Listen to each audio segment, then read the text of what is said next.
എത്ര പെട്ടെന്നാണല്ലേ നമ്മുടെ കുട്ടികൾ വലുതാവുന്നത്. ടോജു ഇതാ LKGയിലെത്തി. എനിക്കത് വിശ്വസിക്കാൻ കഴിയുന്നില്ല. ഞാൻ അവനെ കണ്ട് അന്തം വിട്ടിരിക്കുക. ഇവൻ ഇത്ര വേഗം LKGക്ക് എത്തിയോ? എന്തായാലും ടോജുവിൻ്റെ ഇന്നത്തെ ഫസ്റ്റ് ഡേ ആണ് കേട്ടോ LKG ക്ലാസ്സിലെ.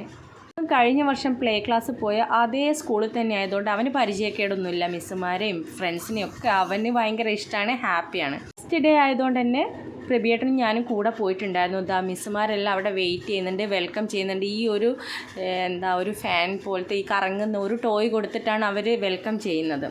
ഞങ്ങൾ എത്തിയപ്പോൾ വലിയ തിരക്കൊന്നും ഉണ്ടായിരുന്നില്ല. കുറച്ച് കഴിഞ്ഞപ്പോൾ അത് അത്യാവശ്യം നല്ല തിരക്കൊക്കെ ആയിട്ടുണ്ട്. സ്കൂൾ മൊത്തം ഡെക്കറേറ്റ് ചെയ്ത് നല്ല അടിപൊളിയായിട്ടുണ്ട് കേട്ടോ.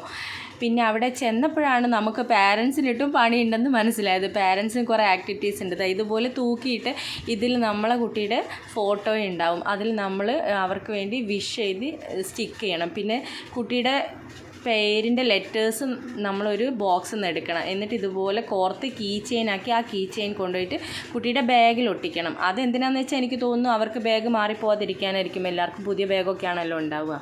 പിന്നെ ഇതുപോലെ പെയിൻറ്റ് ചെയ്യണം. കുട്ടികൾക്കും പെയിൻറ്റ് ചെയ്യാം, പാരൻസിനെ ഹെൽപ്പ് ചെയ്യാം. പിന്നെ കുട്ടികൾക്ക് സ്വന്തമായിട്ട് ഇതാ ബോർഡിലൊക്കെ പെയിൻറ്റ് ചെയ്യാം. പിന്നെ അവിടെ പാരൻസിനും കുട്ടികൾക്കും കൂടെ ഫോട്ടോ എടുക്കുന്ന ഒരു സെക്ഷൻ ഉണ്ടായിരുന്നു. അത് ഞാൻ എടുക്കാൻ വിട്ടുപോയി. ക്യാമറാമാനും എല്ലാവരും ഉണ്ടായിരുന്നു കേട്ടോ. അങ്ങനെ അടിപൊളിയായിരുന്നു. പിന്നെ കുറച്ച് നേരം അവിടെ ഇരുന്ന് വർത്താനൊക്കെ അറിയുന്ന പാരൻസിനോടൊക്കെ വർത്താനൊക്കെ പറഞ്ഞു. പിന്നെ അത് കഴിഞ്ഞ് നമ്മുടെ ആക്ടിവിറ്റീസൊക്കെ കഴിഞ്ഞാൽ പാരൻസിന് പുറത്തേക്ക് പോവാം. പിന്നെ 1 മണിക്കൂറേ ഉണ്ടായിരുന്നുള്ളൂ ക്ലാസ്. അപ്പം നമ്മൾ ആ പരിസരത്ത് എവിടെയെങ്കിലും തന്നെ നിന്നാൽ മതി. അങ്ങനെ ഞാനും ഒരു ഫ്രണ്ടും കൂടെ ലുലുമാളിലൊക്കെ പോയി കറങ്ങി. പിന്നെ 11:30 ആയപ്പോൾ ടോജുവിനെ കൂട്ടി തിരിച്ച് വീട്ടിലേക്ക് പോയി. അത്രയും